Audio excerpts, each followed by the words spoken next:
cái mà là bê tôi đang lại chỗ miền Nam này ở bản Bắc Cá quê liền Nam mô Bổn Sư Thích Ca Mâu Ni Phật. Đại lễ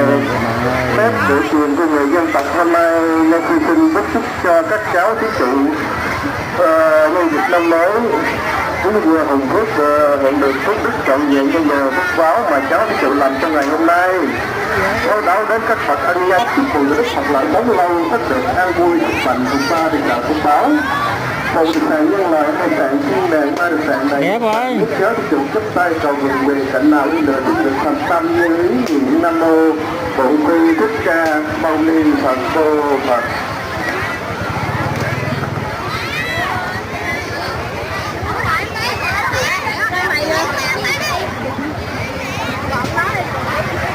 men có thành công cho miền đờ nè ra căn tu sát phát tê vật ta sớm têu vật ta để họ bay bạch rẽ ra nâu nè ra phát bột rẽ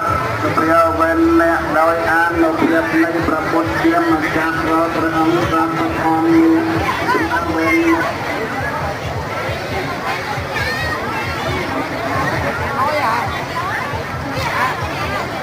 dân hay tăng tăng và tăng nâng tăng tăng tăng tăng tăng tăng tăng tăng tăng tăng tăng tăng tăng tăng